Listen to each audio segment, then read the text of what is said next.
नमस्कार, स्वागत है आप सभी का न्यूज़ वन इंडिया देख रहे हैं यहाँ पर। मैं हूं आपके साथ कृतिका। सीधे रुक करेंगे बड़ी खबर का लखनऊ से। असद और गुलाम के एनकाउंटर की जांच के लिए आयोग इस वक्त गठित किया गया उत्तर प्रदेश के अंदर। ये बड़ी खबर आप तक पहुंचा रहे हैं। एनकाउंटर की जांच के लिए आयोग को गठित किया गया है। असद और गुलाम 5 लाख के इनामी थे। झांसी में एसटीएफ ने असद और गुलाम का पीछा करते हुए उनका एनकाउंटर किया था।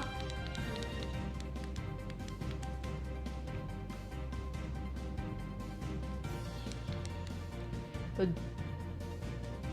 हाईकोर्ट के रिटायर्ड जज राजीव लोचन मेहरोत्रा की अध्यक्षता में यह आयोग गठित किया गया है, जहां पूर्व डीजीपी बीके गुप्ता को आयोग का सदस्य बनाया गया है।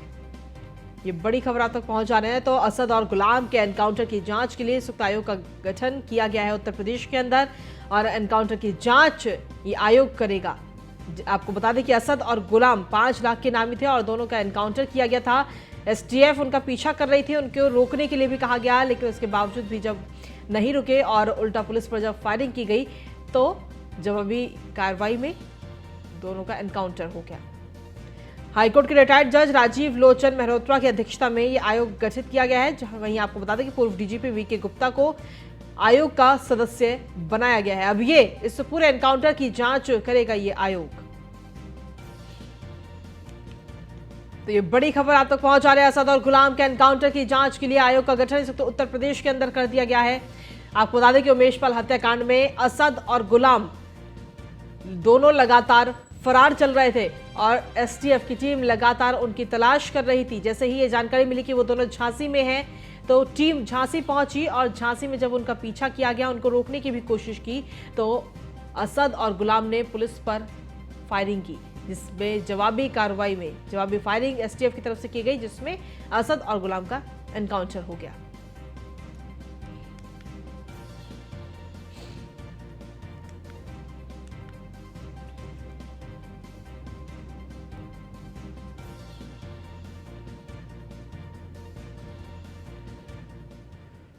और अगली खबर का रुख करते दिल्ली से, जहां पर अतीक अहमद और अशरफ मर्डर में आज सुनवाई होनी है। सुप्रीम कोर्ट में ये पूरा मामला पहुंचा है और सुप्रीम कोर्ट में आज ये अहम सुनवाई होगी। माफिया अतीक अहमद और उसके भाई अशरफ की हत्या मामले में ये सुनवाई होनी है। हत्या मामले में आज सुप्रीम कोर्ट में ये अहम सुनवाई है। ये उत्तर प्रदेश में आपको बता दें कि 2017 से लेकर अब तक 183 एनकाउंटर हुए हैं और उन एनकाउंटरों की जांच की मांग पर भी आज सुप्रीम कोर्ट में यह सुनवाई होनी है। याचिका में शीर्ष अदालत के पूर्व जज की निगरानी में कमेटी बनाने की मांग की गई है। बता दें आपको कि एडवोकेट विशाल तिवारी ने यह याचिका दायर की है।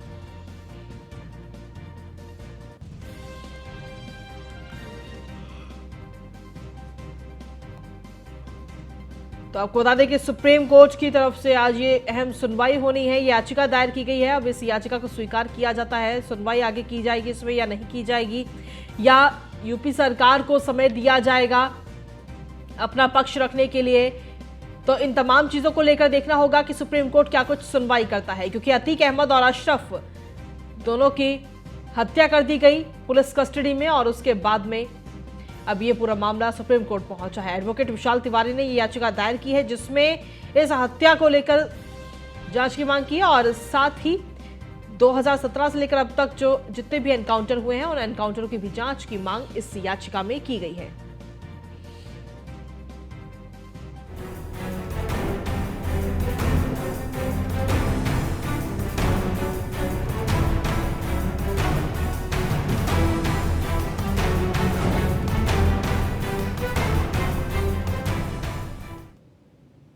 और वहीं आज से भारतीय जनता पार्टी अपना प्रचार अभियान शुरू करने जा रही है और इस प्रचार अभियान में कहीं ना कहीं विजय रथ भी आज रवाना किया जाएगा। सीएम योगी आदित्यनाथ कई जिलों में जनसभा करेंगे, जिसमें सहारनपुर, शामली और अमरोहा में मुख्यमंत्री योगी आदित्यनाथ आज जनसभा करेंगे। सुबह करीब 11:45 पर सहारनपुर मुख्यमंत्री योगी आदित्यनाथ पहुंचेंगे, वहां पर जनसभा करेंगे। उसके बाद में 1:20 पर शामली मुख्यमंत्री पहुंचेंगे, शामली में जनसभा को संबोधित करेंगे और शामली में प्रचार के बाद में अमरोहा जाएंगे मुख्यमंत्री और अमरोहा में चुनाव प्रचार करते हुए नजर आएंगे। इसके अलावा आपको बता दें कि डिप्टी सीएम ब्रजेश पाठक भी आज चुनाव प्रचार करते हुए नजर आएंगे। गाजियाबाद में उनकी जनसभा है, जनसभा को वो संबोधित करेंगे। और वहीं आपको बता दें कि सीएम योगी आदित्यनाथ के दौरे से पहले वहां के स्थल का जायजा लिया है हमारे संवाददाता ने। नगर निकाय चुनाव का चुनावी शंखनाद करने आज मुख्यमंत्री आदित्यनाथ सहारनपुर पहुंच रहे हैं और अतीक अशरफ हत्याकांड के बाद ये पहली बड़ी चुनावी सभा है, जिसको लेकर यहाँ पर हम आपको दिखा रहे हैं कि सिक्योरिटी के पूरे प्रबंध किए हुए हैं। और सिक्योरिटी के जो पूरे प्रबंध किए हुए हैं, इसमें आला अधिकारी खुद यहाँ पर पहुंचे हुए हैं और हर एक की आइडेंटिटी चेक कर कर अंदर भेजा जा रहा है। जिस तरीके से यहाँ पर चेकिंग चल रही है, उससे लगता है कि इस बार पत्रकारों को लेकर विशेष चेकिंग अभियान चल रहा है। मैं अपने सहयोगी से कहूंगा जरा दिखाएं कि यहाँ पर ये चुनावी रथ खड़ा है और इस चुनावी रथ को ट्रिपल इंजन की सरकार को यहीं पर यहाँ से रवाना करेंगे मुख्यमंत्री योगी आदित्यनाथ और चुनावी शंखनाद करेंगे। एक तरफ जहां मेरठ में भूपेंद्र चौधरी हैं, बीजेपी के प्रदेश अध्यक्ष, वहीं गाजियाबाद में उप मुख्यमंत्री ब्रजेश पाठक हैं, तो सहारनपुर संभाली है खुद योगी आदित्यनाथ ने। और अतीक और अशरफ हत्याकांड के बाद ये बड़ी चुनावी सभा है, जिसमें ट्रिपल इंजन सरकार के लिए यहाँ से घोषणा होनी है। और जिस तरीके के यहाँ पर सुरक्षा के इंतजाम किए गए हैं, वो बताता है कि आने वाले समय में पूरे चुनावी माहौल में सुरक्षा इसी तरीके से रहेगी। देखना यह है कि यहाँ पर कार्यकर्ताओं को क्या संजीवनी देकर जाते हैं मुख्यमंत्री योगी आदित्यनाथ। अपने सहयोगी राम त्रिपाठी के साथ के न्यूज़ 1 इंडिया। नगर निकाय चुनाव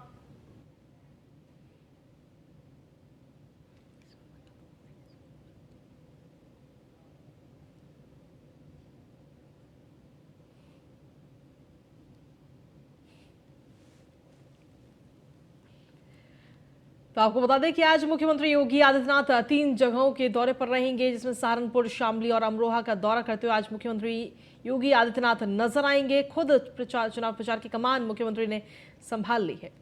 और हमारे साथ में अधिक जानकारी देने के लिए तमाम संवाददाता इस वक्त जुड़ रहे हैं। सीधा उन्हीं का रुख करते हैं। लखनऊ से एसके वाजपेयी हमारे संवाददाता जुड़ रहे हैं, साथ ही सहारनपुर से हमारे संवाददाता के शर्मा इस वक्त जुड़ रहे हैं और अमरोहा से मोहम्मद माजिद हमारे साथ जुड़ रहे हैं। सबसे पहले माजिद, आपके पास में आना चाहेंगे। अमरोहा में आज मुख्यमंत्री योगी आदित्यनाथ का दौरा है और वहां पर जनसभा को भी संबोधित करेंगे। किस प्रकार की तैयारियां हैं वहां पे इस वक्त और कितने बजे मुख्यमंत्री वहां पहुंचेंगे? माजिद, देखिए, मैं बता दूं, अमरोहा मंत्री का प्रस्तावित दौरा है चुनाव की चलने की आज है। निकाय चुनाव के लेकर सभा करने वाले हैं और सभा की तैयारियां प्रशासन द्वारा पूरी कर ली गई है। देर रात तक वहाँ पर काफी बड़े पैमाने पर तैयारी करनी थी, लेकिन इस बार जो है एक बड़ी बात यह है क्योंकि अतीक और अशरफ की हत्या के बाद मुख्यमंत्री योगी आदित्यनाथ ये पहला कार्यक्रम होगा, एक बड़ी जनसभा को संबोधित करेंगे। उत्तर प्रदेश के अमरोहा में इस बार कड़ी सुरक्षा व्यवस्था के बीच मुख्यमंत्री योगी आदित्यनाथ की ये सभा होगी। इस बार जो है मीडिया कर्मियों को भी गैलरी में बाकायदा एंट्री के लिए 1 घंटे की दी जाएगी। 1 घंटे पहले, यानी कि मुख्यमंत्री जी जब पहुंचेंगे उससे पहले 1 घंटे पहले उनको एंट्री दी जाएगी। उसके अलावा मीडिया कर्मियों को अपना पास दिखाना पड़ेगा और सूचना विभाग द्वारा जो टीएम द्वारा पास जारी किया जाता है उस पास को दिखाना होगा। उसके बाद ही मीडिया कर्मियों को भी एंट्री दी जाएगी। इसके अलावा बैग वगैरह वहां पर कुछ भी नहीं लेके जाना होगा। इसके अलावा अमरोहा जनपद में 5 नगर पालिका और 4 नगर पंचायत के जो भारतीय जनता पार्टी ने उम्मीदवार बनाए हैं, उन प्रत्याशियों को जीत का मंत्र देने के लिए मुख्यमंत्री योगी आदित्यनाथ अमरोहा पहुंच रहे हैं और उम्मीद है कि 3:40 पर वो अमरोहा पहुंच जाएंगे, क्योंकि आज उनके 3 कार्यक्रम है। पहला कार्यक्रम सहारनपुर में और दूसरा शामली और तीसरा अमरोहा में। उसी की तैयारियों को लेकर जिला प्रशासन पूरी तरह से मुस्तैद है। लगभग 1000 से ज्यादा पुलिसकर्मी उनकी सुरक्षा व्यवस्था में लगाए हैं। पूरी सुरक्षा व्यवस्था चाक चौबंद कर रखी है और तमाम वहां पर जो है प्रशासनिक अमला जुटा हुआ है।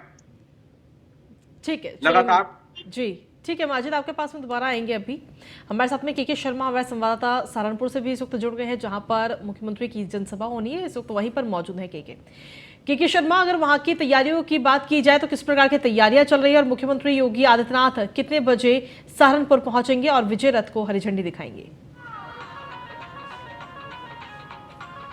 जी मैं आपको बता दूं 11:45 से 12:45 के बीच का टाइम है। वो यहाँ पर सरसावा एयरपोर्ट पर पहुँचेंगे और वहाँ पर उनका प्लेन उतरेगा, चॉपर उतरेगा और उसके बाद वो यहाँ पर आएंगे। जो ये नुमाइश स्थल के पास सभा स्थल बनाया गया है, यहीं पर चुनावी रथ भी खड़ा है।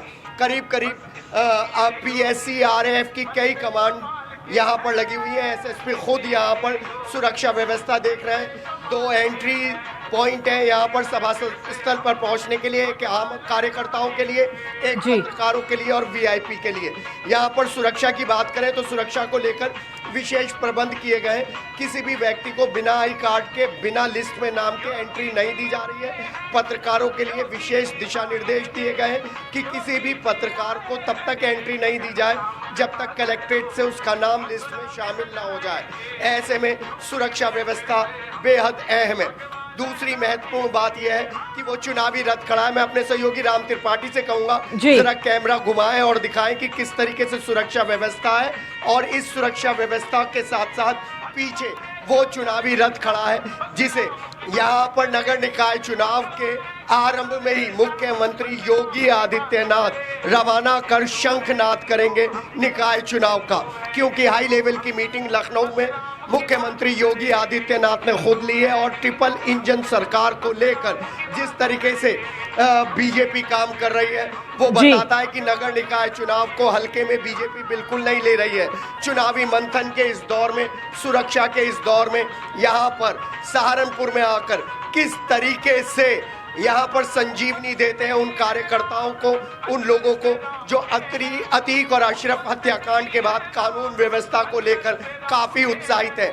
यहाँ पर जत्थे के जत्थे ढोल नगाड़े बजा कर आ रहे हैं, उन्हें दूसरे गेट से एंट्री दी जा रही है, और जो वीआईपी है उन्हें एक गेट से एंट्री दी जा रही है। जी ठीक है, चलिए आपके पास में वापस आएंगे के फिलहाल तमाम जानकारी देने के लिए बहुत बहुत शुक्रिया। और साथ ही इस वक्त एसके वाजपेयी हमारे संवाददाता लगातार बने हुए हैं। एसके, अगर देखा जाए तो भारतीय जनता पार्टी एक ऐसी पार्टी है जो हर वक्त चुनावी मोड में रहती है, किसी भी चुनाव को छोटा नहीं समझती है। और अगर देखा जाए तो उत्तर प्रदेश के अंदर पिछले साल विधानसभा चुनाव हुए जिसमें योगी सरकार दोबारा चुन करके आई, उसके बाद अगले साल लोकसभा के चुनाव होने हैं। 80 की 80 सीटों पर कमर खिलाने का कहीं ना कहीं लक्ष्य भारतीय जनता पार्टी ने रखा है।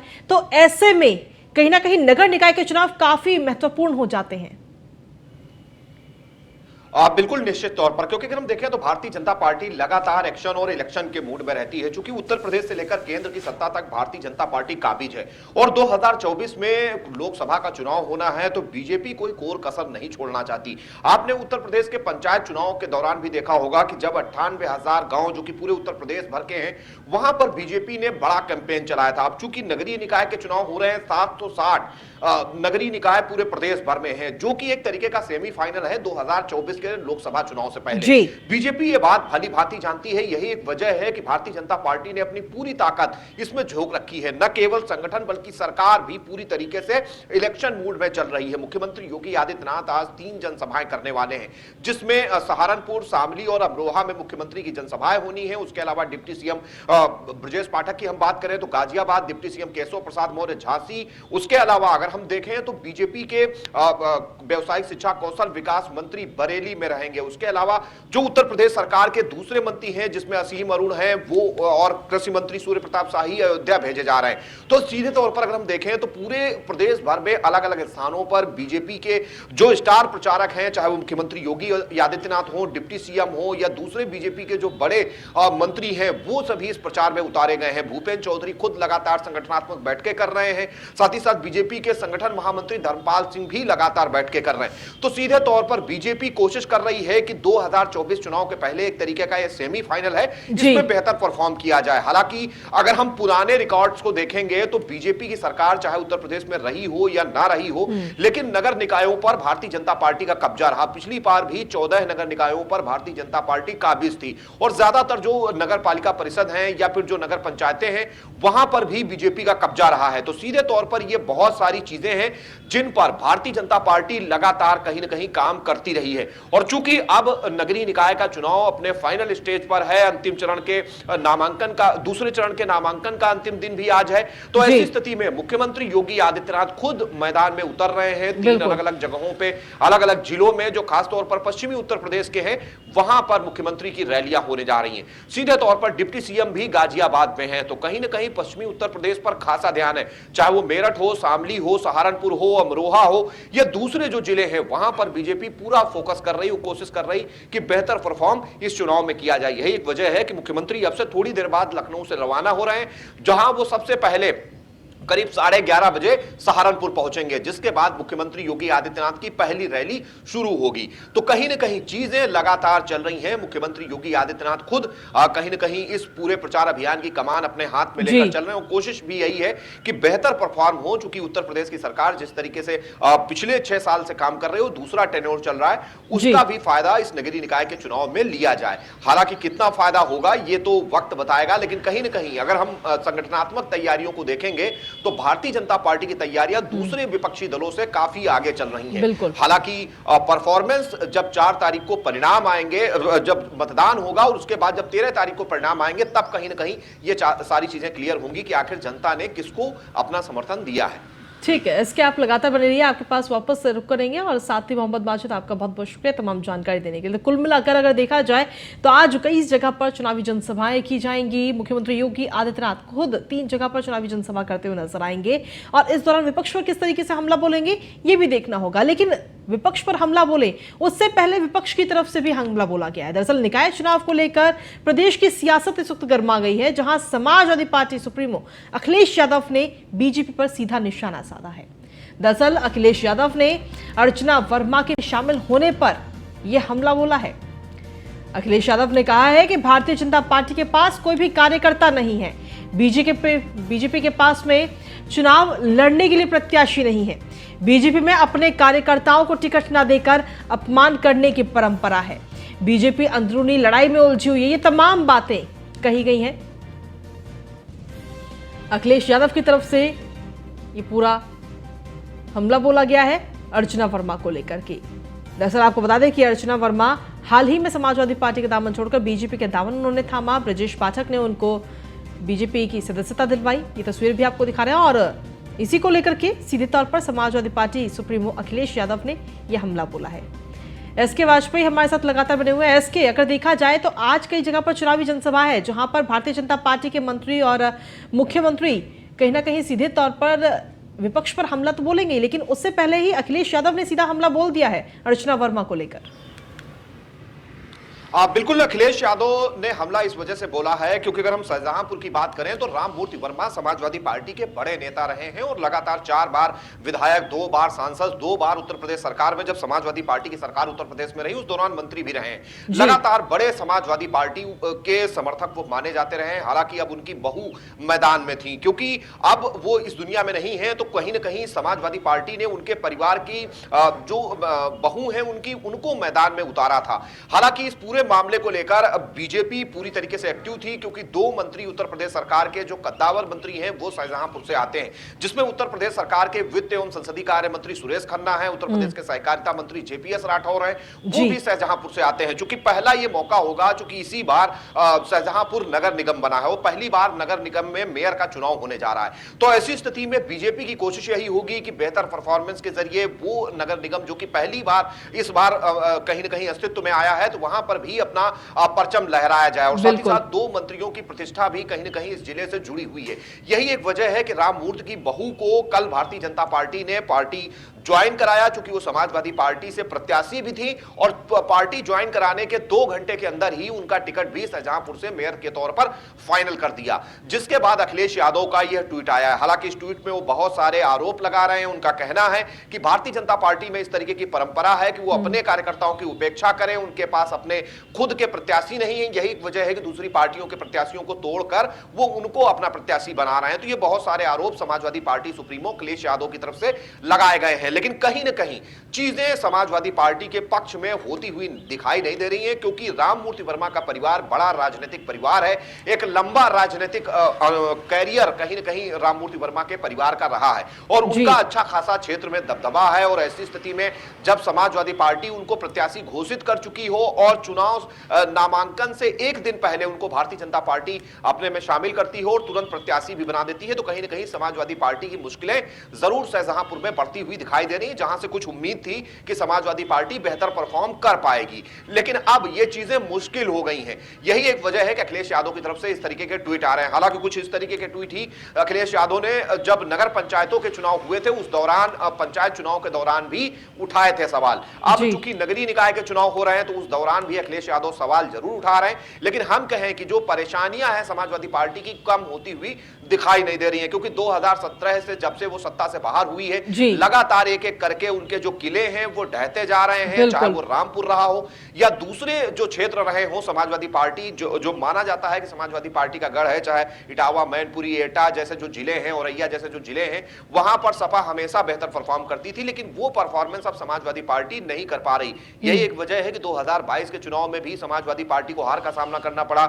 उसके बाद जब सहकारिता के चुनाव हुए तो वहां पर भी हार का सामना करना पड़ा, और अब जब नगरीय निकाय के चुनाव हो रहे हैं तो लगातार समाजवादी पार्टी के जो नेता हैं वो भारतीय जनता पार्टी में शामिल हो रहे हैं। अभी हाल ही में देखा है आपने कि डिप्टी सीएम केशव प्रसाद मौर्य ने रईस चंद्र शुक्ला, जो कि समाजवादी पार्टी के प्रयागराज दक्षिणी से प्रत्याशी थे और नंद गोपाल गुप्ता नंदी के खिलाफ चुनाव लड़े थे, उनको भी भारतीय जनता पार्टी में शामिल कर लिया गया है। यही एक वजह है कि इस तरीके का ट्वीट अखिलेश यादव करके कहीं ना कहीं एक मैसेज देना चाह रहे हैं कि भारतीय जनता पार्टी लगातार उनके जो नेता हैं, उनके जो प्रत्याशी हैं, उनको शामिल करा रही है। लेकिन अब जिस तरीके से अखिलेश यादव ने ये ट्वीट किया, इसका जवाब बिल्कुल आज मुख्यमंत्री की तरफ से उम्मीद है कि दिया जाएगा जब जनसभा करेंगे। इसी के साथ चलिए, शुक्रिया इसके तमाम जानकारी देने के लिए।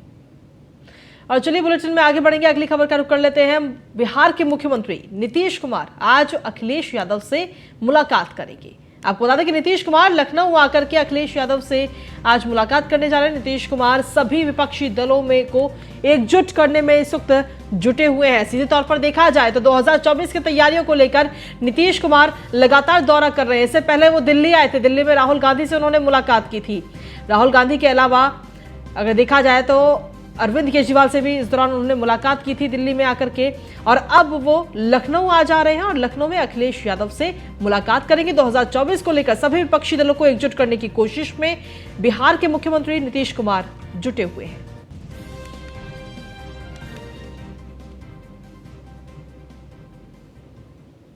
यूपी सरकार के कैबिनेट मंत्री डॉक्टर संजय निषाद ने न्यूज ऑन इंडिया से खास बातचीत की। इस दौरान संजय निषाद योगा करते हुए नजर आए। साथ ही उन्होंने क्या कुछ कहा है, आपको सुनवाते हैं। पूरे प्रदेश में नगर निकाय चुनाव को लेकर के सरगर्मी देखने को मिल रही है। इस व्यस्ततम समय में भी जो राजनेता हैं वह अपनी दिनचर्या नहीं छोड़ रहे हैं। जी, हम बात कर रहे हैं उत्तर प्रदेश सरकार के मत्स्य विभाग के कैबिनेट मंत्री डॉक्टर संजय निषाद की आखिरकार किस तरह का इनका विचार और क्या रहा। डॉक्टर साहब, इतने व्यस्ततम समय में आप योगा करते और अपनी दिनचर्या नहीं छोड़ रहे हैं। देखिए, भारतीय संस्कृति, भारतीय सभ्यता रही है वसुधैव कुटुंबकम की, दुनिया को जोड़ो। इसीलिए भारत में जो है सबसे पहले विश्वविद्यालय का गठन हुआ था, तक्षशिला, नालंदा, विक्रमशिला। उसी के तहत पूरी दुनिया के लोग जुड़े थे, लेकिन कुछ विदेशी ताकतों ने हमारी भारतीय संस्कृति को है। योग मतलब होता है जोड़ना। जब हम शरीर के सभी अंगों को एक साथ जोड़ लेंगे, उनके साथ मिलजुल के अपने शरीर को स्वस्थ कर लेंगे, स्वस्थ शरीर में स्वस्थ मस्तिष्क का विकास होता है, और स्वस्थ मस्तिष्क में स्वस्थ विचार आते हैं। जब विचार आते हैं तो व्यवहार होता है, अब व्यवहार होता है तो आकार, प्रकार, सरकार सब में परिवर्तन होता है और सब शुद्ध चलता है। तो इसी में पहले खुद को सुधारिए, तब सुधारिए। वो समाजवादी पार्टी ने काजल निषाद को उतारा है और काजल निषाद कह रहे हैं कि डॉक्टर संजय निषाद की हम बहू हूँ और हमें आशीर्वाद देंगे। मैं समाजवादी पार्टी की सरकार थी तो मैं अपने आरक्षण और अपने सब मुद्दों के लिए मैं जब दिल्ली, लखनऊ में धरना दिया था, लाठीचार्ज हुआ था, तो यही जिन्होंने अभी लड़ रहे हैं यही आई थी लक्ष्मण मेला मैदान में और समाजवादी पार्टी के खिलाफ क्या भाषण दिया था और समाज के साथ खड़ा हुए। और वही समाजवादी पार्टी जो आरक्षण के नाम पर गोली चलाई, 302 मूल्य बनाई है। कैसे ये लोग सताते थे, कभी SC/ST एक्ट लगवाते थे, इनकी सरकार रहती थी किस तरीके से। हम यही थे, कसरवल के लोग भूले नहीं होंगे, गोरखपुर के लोग, कि कसरवल कांड में हम लोग अपनी मांग के लिए जा रहे थे और किस तरीके से इन लोगों ने गोलियां चलवाई, एक भाई को मरवाया, 302 का फर्जी मुकदमा हमारे ऊपर लगवाया। ये सब मेरा समुदाय जान रहा है और समुदाय जाग चुका है और निषाद पार्टी के साथ है और निषाद पार्टी भारतीय जनता पार्टी के साथ है। अभी आपने देखा कि उत्तर प्रदेश सरकार के मत्स्य विभाग के कैबिनेट मंत्री डॉक्टर संजय निषाद ने न्यूज ऑन इंडिया से एक्सक्लूसिव बातचीत करते हुए उन्होंने कहा कि पूरे देश के, इस प्रदेश के जनता से अपील है, हमारे समाज के लोगों से अपील है कि जो सरकार भला कर रही है उसके बारे में सोचें। Harendra Dubey, news on India, Gorakhpur. और इसी के साथ खबरों का सिलसिला न्यूज़ ऑन इंडिया पर यूं ही लगातार जारी है। एक छोटे से ब्रेक के लिए रुकेंगे, आप बने रहिए न्यूज़ ऑन इंडिया के साथ।